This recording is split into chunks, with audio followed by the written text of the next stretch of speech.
Brutalno, znači, igramo. Top. Razgovarat ću. Ali pazi ti, kako je ovo reklama za tim? Digital Order Army Connecting People, ko nekad Nokia.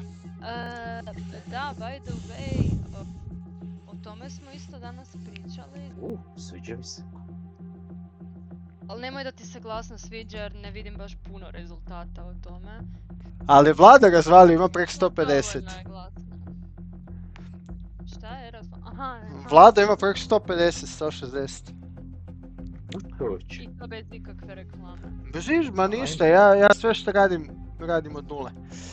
Sjeća se Slavu, čovječe. A ja ću se sjećati Slave naš, jednom kad postaneš Slavane, svi ćemo reći da smo te poznavali i prije Slave.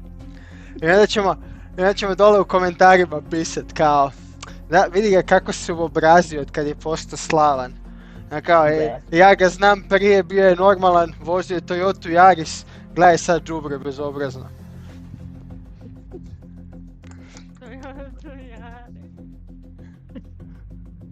Ok, ajmo onda početi s radom nekim. A kaj priješ da neće niko? A neće već 7:12. Nema, neće sigurno. Mislim i da hoće, to više nije moj problem, nego problem onoga ko kasni. Zamisli da sam radio roštilj, pa sad svi trebali čekati da se ohladi. Možeš si misliti. Ok, u principu danas nas nema puno, pa onda neće biti dinamike koju sam planirao stvoriti, ali evo pričat ćemo o brute forcanju direktorija i u principu to je jedan od prvih koraka koje napadač radi kad upadne na neki sustav. Obično da bi upao na neki sustav prvo skenira Nmapom otvorene portove. To još nismo radili jer eto jednostavno program nije takav. Mene ovo baš jako zanima, pa ajde onak spomeneš, jel u redu da onda prođemo to? Pa napravit ću posebno predavanje za to. Zašto? Pa zato što sad... možemo probati. Koliko je Nmap? 5 minuta. Dobro, ajde. Ratna sprema. Može. U principu Nmap, alat koji nam pomaže skenirati mrežne uređaje, otvorene portove. Ajmo reći, vrlo često koristi se ping prema Google da bi vidjeli da li možemo na internet, da li nam je dostupna mreža izvana. Kako to radiš, kako pingaš Google? Pa recimo ping 8888, sad ću pokazati samo da mi se učita ovo, da mi se inicializira mašina. Pingamo na primjer Google zato što je Google sigurno nešto izvana. Znači razlikujemo unutarnju mrežu u kojoj se nalazimo i vanjsku mrežu. Lokalnu i private i public misliš? Tako je.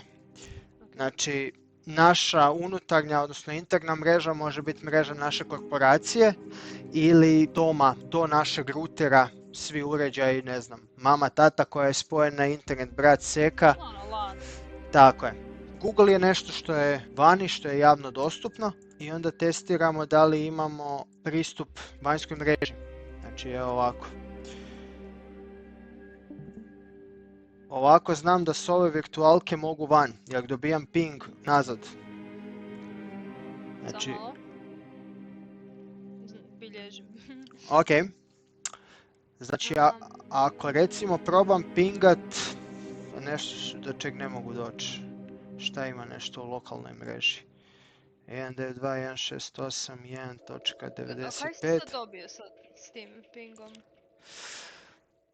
Dobio sam odgovor od Googlea. Znači ja znam da je sad moj put do Googlea prohodan.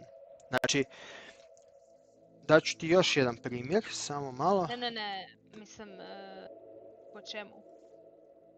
Što po čemu? Kao ovaj output, možeš li secirati šta to znači? Znači 64 bajta from 888. Znači primio sam paket veličine 64 bajta od servera 8888, to je Googleov server. ICMP sekvenca je 1, ICMP sekvenca 2, znači ovo su brojevi paketa. Vidiš da se inkrementalno povećavaju, znači da sam ga pustio dalje, on bi slao dalje još paketa. TTL 113.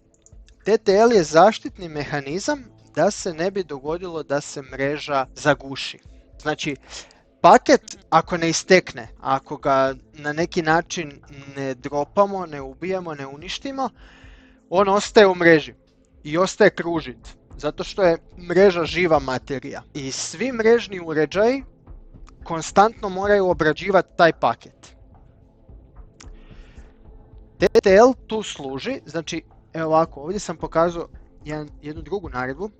Sad malo ću biti spori, čisto s obzirom da povezujem više stvari, čisto da je lakše za shvatiti.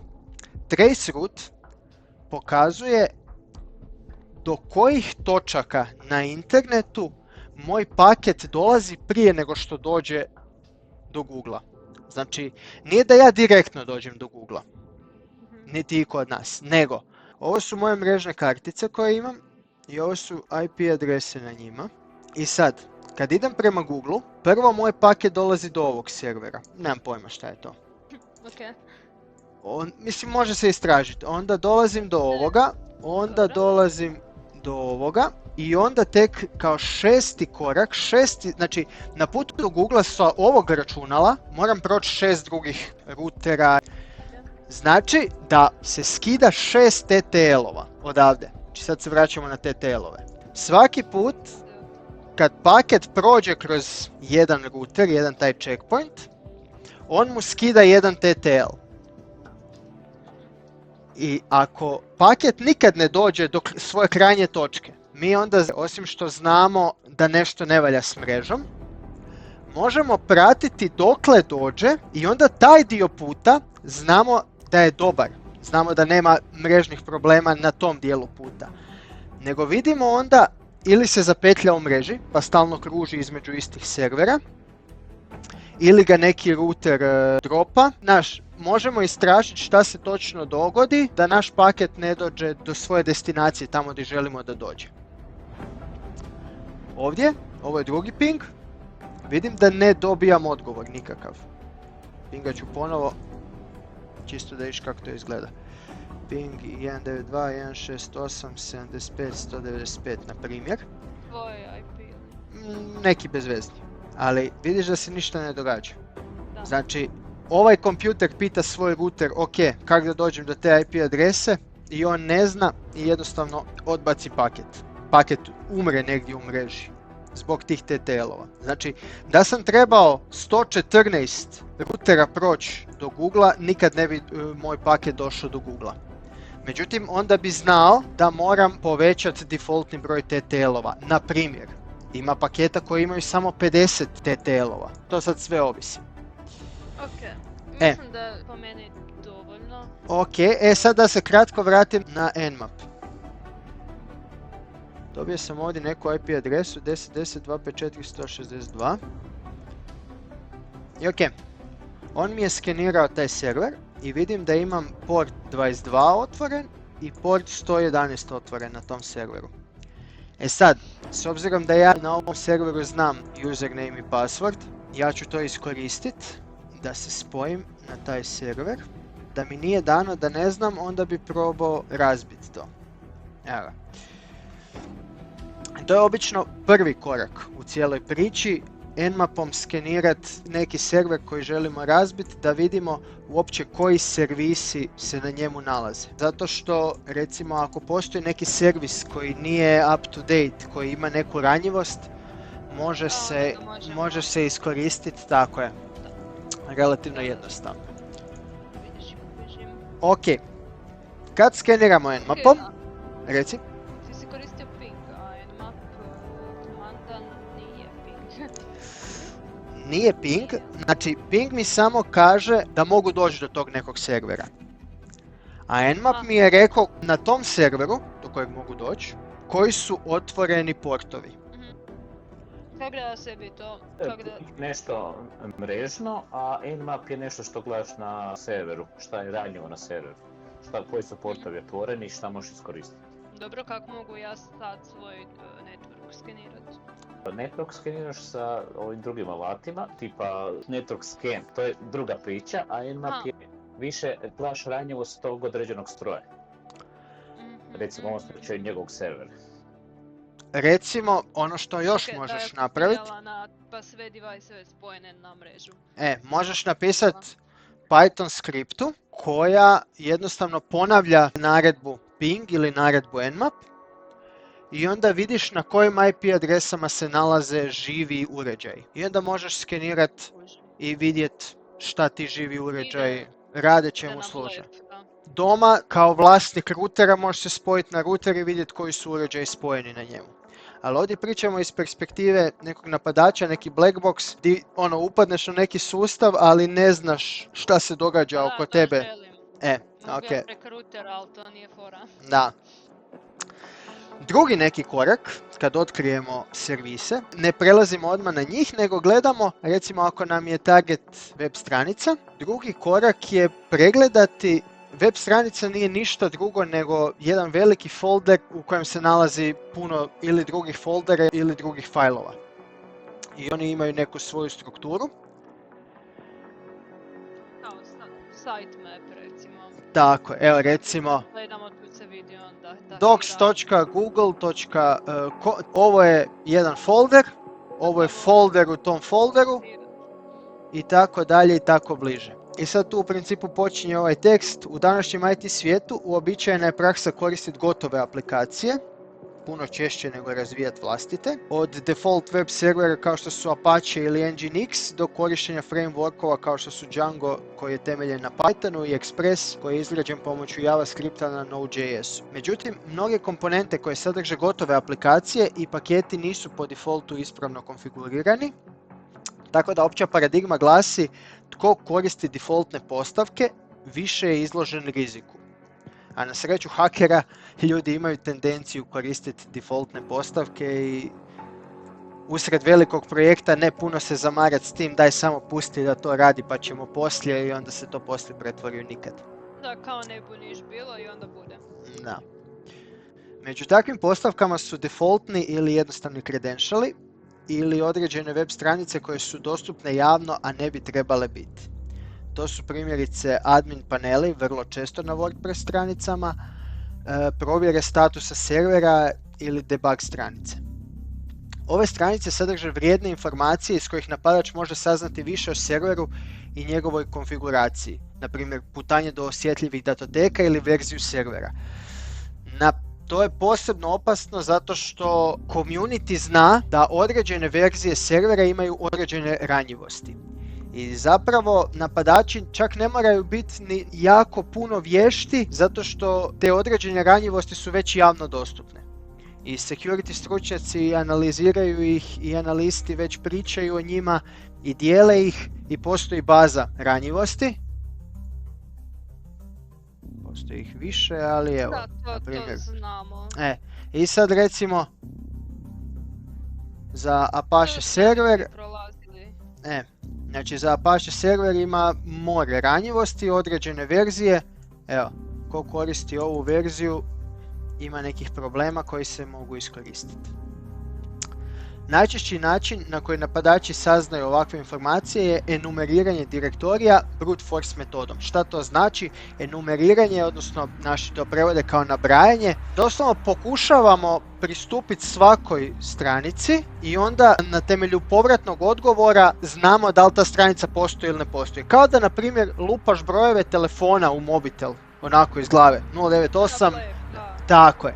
I ko ti se javi, znaš da neko postoji, a kad sekretarica kaže ovaj broj se ne koristi, znaš da ga niko nema. To znači da... Da, naravno, budem. Hoćeš na kraju ili odmah? Pa, odmah. Dobro. Realno je kvalitetan dokument, moram priznati.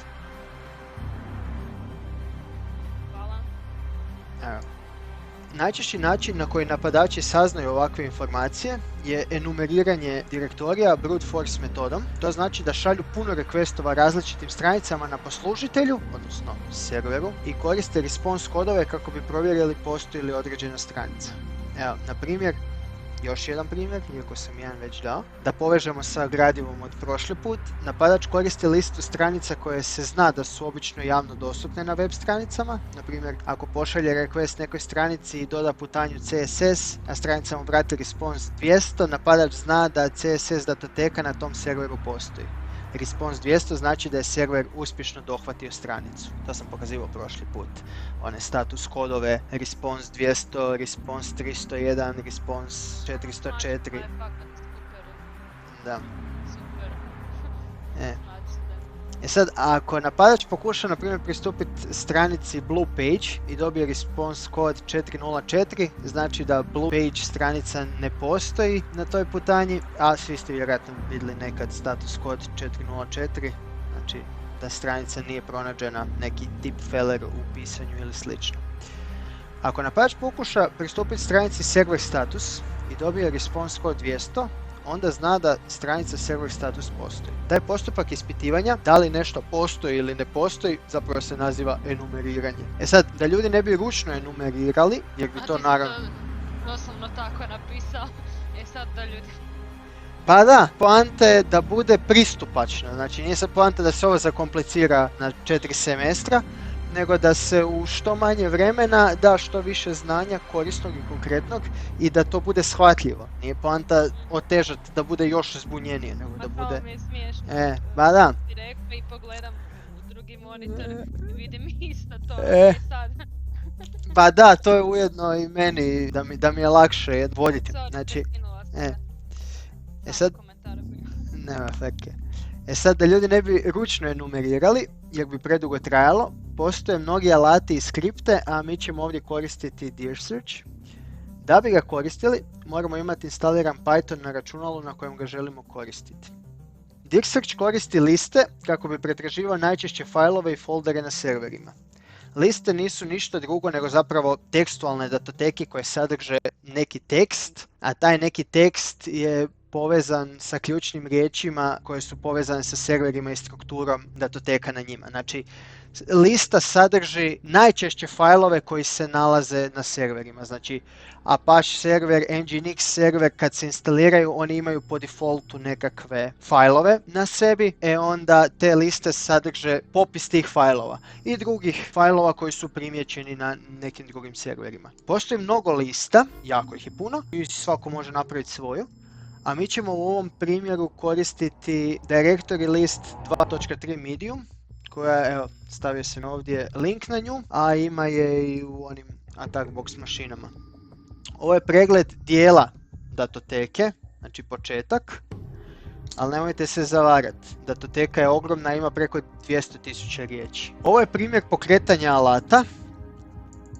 Sad, Petra, ovo je ono što smo pričali da će nam trebati brdo puta. Ja jednom kad ispričam ovu priču, onda svi znaju za to. Ali ovo se nekad treba u sekundi, u trenutku moramo to brzo naći, pogotovo na natjecanjima. Znači treba nam jedno mjesto gdje ćemo... Odlično. Samo da odmah to riješim. Ajde. Resources i tu korisni linkovi informacije. Možda tu mogu renamat. Pa da, zapravo ti si tu i napisao komande, ključne riječi, evo bubnje ovdje. Ok. Jel vidiš gdje je to? Da, vidim. Uglavnom da, imamo tu. Ali dobro, to ćemo malo preurediti da bude još ljepše. Objašnjenje sintakse ove naredbe u principu ovako. Prvo, to je Python skripta. Znači ja kad kažem tool, alat, to je ono obična datoteka koja ima Python ekstenziju. Pozivamo je navođenje putanje od trenutnog foldera u kojem se nalazimo do skripte. Znači ova točkica znači da se ja već nalazim tu u... Dobro, ovo je loš primjer. Ova točkica znači da se ja već nalazim u folderu u kojem se nalazi dirsearch.py. Ako se ne nalazim u tom folderu, onda moram navesti cijelu putanju od trenutnog foldera u kojem se nalazim do datoteke koju želim pokrenuti. To ću pokazati praktično ako slučajno nije jasno. Terminal mora znat šta pokreće i di će to naći. Znači ne mogu ja biti u downloadsu, a pokretat nešto sa desktopa. Znači ako hoću pokrenuti nešto sa desktopa, moram terminalu reći, taj file ti se nalazi na desktopu, a ne u downloadsu. -u parametar, to je parametar kojim označavamo hostname web stranice koju želimo enumerirati. Znači naš target. -v, odnosno word list, je putanja do liste. Ta lista imamo je već na napadačkoj mašini, znači ona se nalazi, i ta datoteka se nalazi na lokalnom računalu s kojeg se Dirk Search pokreće, znači na napadačkoj mašini. I opet sad vidim tu dve točkice, to znači da sam u folderu koji u sebi ima i ovu skriptu, taj file, i ovaj direktori koji u sebi ima ovaj file. Ok? Znači, struktura doslovno izgleda ovako.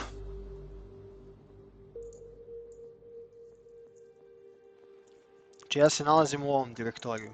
Ekvivalent ovoj naredbi. Znači, mogu pokretati ovu naredbu, mogu ući u ovaj folder i sad u tom folderu se onda nalazi directory list -2.3 big. Da ne idem u dodatne detalje, mislim da je jasno. Je li jasno? Je. I ovaj je atribut koji označava ekstenziju. Različite web stranice koriste različite tehnologije. To obično možemo prepoznati po datoteci koja se učitava u browser. Na primjer, možemo vidjeti da li se radi o JSON-u ili ASPX datoteci. Inače, koristi se i flag atribut, koji ovdje nije naveden u primjeru, a koristi se da prisili korištenje ekstenzije koju smo naveli na stranice u korištenoj listi. Znači, obično se koristi kad smo sasvim sigurni koju tehnologiju koristi server i ako ne znamo koju ekstenziju treba prisilno izvršiti, ovu zastavicu ne moramo navoditi, ona je opcionalna. Opcionalno znači da je ne moramo navoditi. Recimo, -u atribut, on je obavezan i moramo ga navoditi. Ne možemo koristiti Dirk Search bez u atributa. S obzirom da najčešće upadamo na stranice i ne znamo koju tehnologiju koristi server, ili ako odradimo dobar osint i dobru pripremu, onda možda i znamo, ali u principu prema tome prilagodimo svoju naredbu. Ovo je prikaz Dirk Search alata kad se jednom pokrene i onda ovdje da nam zapis o vremenu, da nam status kod, da nam veličinu datoteke i da nam fajlove koje je pokušao i uspio i nije uspio dohvatiti po word listu. Kao što možemo vidjeti, neke stranice vraćaju response code 200, a neke 301. U ovom slučaju response code 301 znači da stranica neće vratiti traženo, nego će biti preusmjerena na login page i vratit će login page. Naravno, različite aplikacije različito odgovaraju, ali u ovom primjeru možemo vidjeti i iz toga naučiti da na ovom serveru određenim stranicama, i točno znamo koje su, vidimo putanje, možemo pristupiti tek nakon što se logiramo. Što se tiče osjetljivih podataka, tu su na primjer komentari i API ključevi u izvornom kodu, lozinke ili njihovi heševi u requestovima i responsovima. Korištenje osjetljivih informacija kao dijela GET requestova je nesigurno jer se ti requestovi obično logiraju za potrebe debugiranja. Također, osjetljive informacije se obično stavljaju u headere, cookije ili source code, zato smo prošli put radili HTTP requestove i responsove i malo pričali o tome. Tako da možemo samo nastaviti priču da svima bude jasno da smo počeli s ovim, mislim da neke stvari ne bi bile jasne. Napadač nakon što enumerira ciljanu web stranicu, prikupljene informacije može iskoristiti za napad. Na primjer, može razbiti heševe lozinki kako bi pristupio tuđim korisničkim računima, može iskoristiti API ključeve koje nađe za pristup funkcijama i API pozivima bez autorizacije, znači bez logiranja, i može pretražiti sve URL-ove i sistemske informacije koje ga mogu dovesti do iskoristivih ranjivosti. I to je u principu to što se tiče predavanja. Možemo sad baciti neku sobicu, a? Da. Bila je ideja zapravo da vidim koliko je dobro predavanje, tako da sad ti i Vlado, s obzirom da ste mi tu, da riješite zadatak koji ide uz ovo predavanje, pa da vidimo jel bi znali, jer koliko predajemo, manje od sat vremena, a sigurno ste sad nešto novo naučili i ja sam siguran da ćemo svi zajedno sad uspjeti ovo riješiti. Mislim, ja za Vladu imam dojam da on svaki put već šta god da pričam. okej. Šuti pa, mislim, ti si jedini bio uspješan. uspješan. Kad smo ono, Isuse Bože, koja je to sesija bila, 8 sati. Ajmo ovako. Petra, hoćeš ti, poslao sam link Hoću. u grupu. Hoćeš nam podijeliti ekran i probati riješiti task 7 Day 2 Arctic Forum. Da, samo malo da se snađem, imam malo previše stvari otvoriti. Samo polako. Dobro, ajde vidimo, znači... Ovo je svakako prvi korak, sam ne vidim kaj to piše. Dobro, to je ona klasika. Da, to ti ne Da. treba. Ok, Plugin. what is the path of the hidden page? Znači, moraš naći hidden page. Nemoj me spoilat sad. Neću pa, znaš engleski, ja sam samo preveo. Bog. Buk. Bog Daniel. Radili smo Dear Buster, odnosno Dear Search, ali slično je. Ne znam da li to znaš, ali u principu snimili smo Kome se pa obraćaš? Danielu. Aha, okej. Nisam A slučajno. šta to pretražuje, ove direktorije na sajtu, jel? Da, ja sam teoretski ispričao, sad će Petra praktično pokazati.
Ipak mi je drago da sam završila.